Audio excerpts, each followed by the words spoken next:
We going live. We live. Facebook live.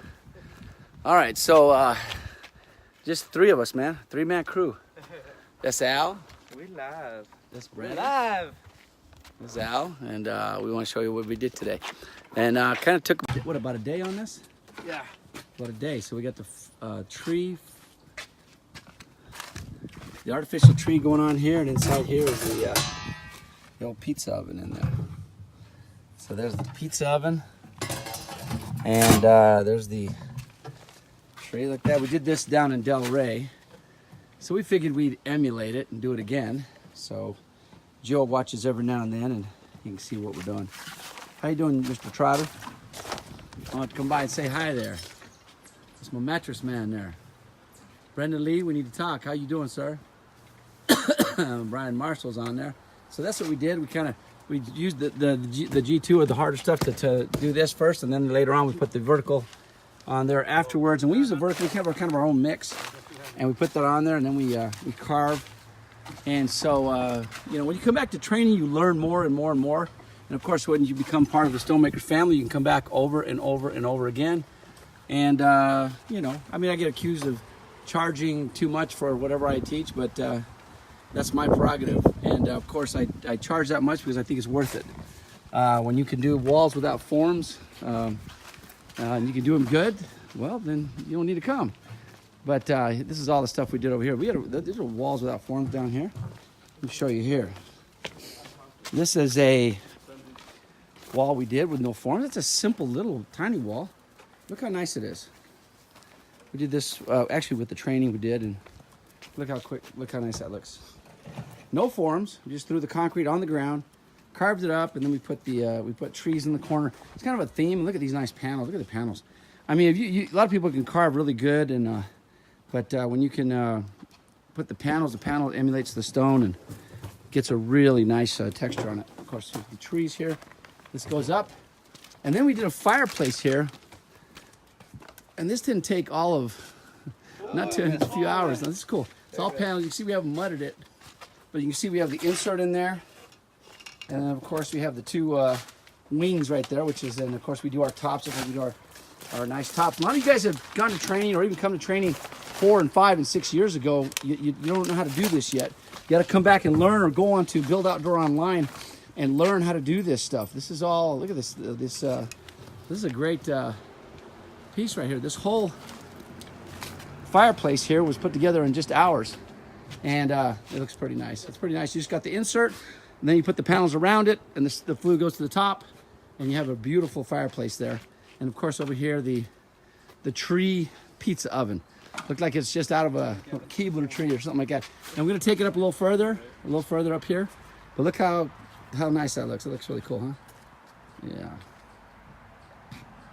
All right. Well, we wanted to just show you a few things, and so there's Buddy. Buddy comes on all the jobs with us. Say hi, Bud. You ready to go home? Huh? Ready to call it a day? I think we're ready to go home. It's Friday night, and I think we'll just this is Kristen and Tim. We put the water in there. Look at that. No green stuff growing with that beautiful crystal spa water that we put in there, and it looks stagnant, but it's really nice. It's really cool because this water is just really nice and clean. Look at that. That's from putting that application in there. We had the Groot up there and she didn't like it, so we're taking it out, putting that over, and here you have waterfalls all over the place. You have waterfalls here, all up in here's a waterfall. Look at those rocks. And those have been there 3-4 years now. And of course we did the outdoor kitchen here, and I like the granite effect on the rock there. And we're gonna put that Coyote grill over there on top of this, and it's looking nice, looking real nice. All right, so anyway, thought we'd show you just a few things that we're doing, but we're ready to head on out. Call it a day for the weekend. Long Memorial Day weekend. Got to get my speaker, the water, and my speaker. I always have my speaker, my boom box. I always have the speaker. I love music. I think it inspires, and it helps you to, I don't know. It makes it just emotional. It helps you passionate. If you're passionate about what you're doing and stuff like that, it just really adds to it. And so I love the I love the music. The music is I listen to a lot of movie music, and I listen to a lot of rock and roll or something like that. I live in movie music because I believe it is more inspirational and more passionate, and I love listening to that. Hold on a second here.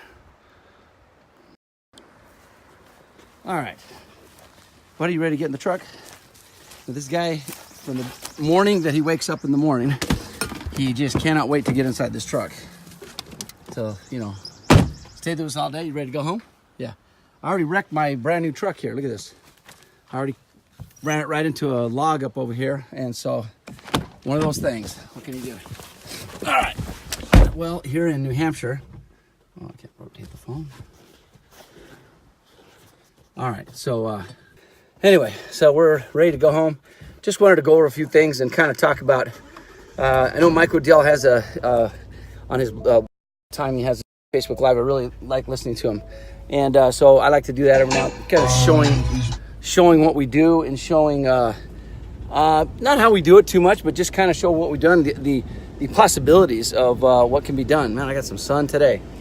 But no matter how busy or how big we get, I love working out in the field. So I get out in the field with the guys and get dirty and pick up the concrete and just do what I've always been doing. I love it. Absolutely love working. I think work is just a blessing. I think it adds purpose to everything that you're doing. Purpose is so important. You know, some people just don't have things to do. I love the fact that we're at almost zero, almost no unemployment. It's old Mr. Trump, much as everybody want to criticize him, he sure has changed things around as far as the economy goes and stuff like that. But I do know that we're in a bubble. I know that that it's not going to last forever. I know there's going to be some things. You should hedge with gold and silver and that type of thing. But anyway, back to concrete and back to the work and what we're doing. I think one of the most important things is that you learn sales. I think sales is so important that you learn how to prospect. You learn how to go and get as much as you can for your jobs.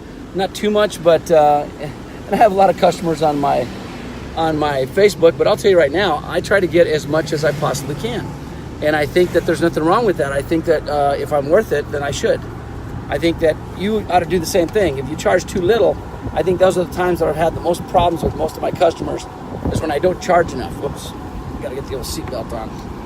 And so, that being said, I think that if you're worth it, then you charge more. If you don't feel you're worth it, you can tell the difference. You can tell in your confidence and stuff. But your creativity and everything should be paid for. I love the creativity of the concrete, what we're able to do with it. It's more than just us selling products, but it's teaching all the aspects and the ideas and the things of Stonemakers. So I get pretty excited about it. We've done a lot this year, and this week we got more to come. We got so much more to go. We got a Cliff Rock training coming up next week, next Friday, and Daniel will be back. He's on vacation now, taking a breather. That poor boy just works and works and works, and he finally gets 5 days, and I give him a hard time over 5 days. So just goes to show how dedicated these guys are. But anyway, so we're excited. We have a lot of big things coming up. We're going to start hopefully this next year building the event centers of America, where we're going to it's going to look like Lord of the Rings inside there. It's going to be a miniature golf course with all kinds of things that we're doing in there. We're going to change. We're going to be like indoor Disney World. It's really something. We have the products to do it. We have the dream, the vision, and the facility and the finances to do this. So we're very excited about doing it. And so that's coming up very soon. And we're going to actually have veterans and foster kids and all kinds of stuff. We're going to be doing a lot of stuff for a lot of people. It's good. It's exciting. They don't even have to use their GI Bill or anything. It's just some cool stuff that we're doing for training, long-term training, and really getting people going and doing some bigger and greater things, not associated with VA or anything like that. Just a whole different deal that's coming up that we're going to be doing for the veterans, like I said, and foster kids. Foster kids, I think the biggest thing that we lack in America is not education. I told my daughter, if you don't want to go to college, I'm fine with that. Now, you don't go to college, stay home.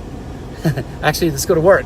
But no, just go to work. I mean, you don't have to go to college. I think I have so many people that work for me that they have college debt of some of them over $100,000 of college debt. Now here they are, they go to college because everybody tells them Everybody tells them you're not any good if you don't. You're just not amounting to anything if you don't go to college. If you don't become something. If you don't, if you're existential and you just, I'm just not going to. I'm not going to be a part of society. You need to do. The big thing you need to do is to let your kids, or give them skills. That's bigger than anything. Rather than get them an education where a lot of times they indoctrinate them in different things. Nowadays they do. I understand for becoming a doctor or becoming a engineer or certain specialized things, you have to do that. But other than that, I mean, almost anything else, I don't even know what else. I mean, I'd have to look at the whole thing. But bottom line is, you don't have to go to college to become something.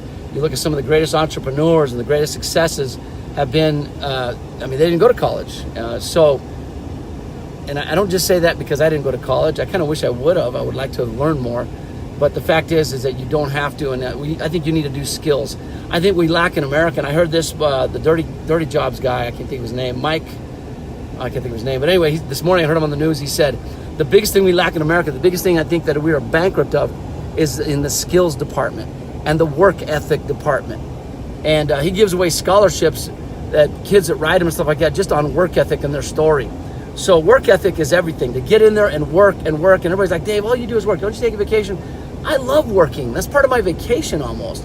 We built that tree today. I got done. I was like, man, I'm excited.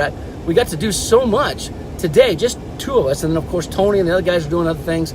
But we developed and created that thing. It was almost, with the music going, it was therapeutic.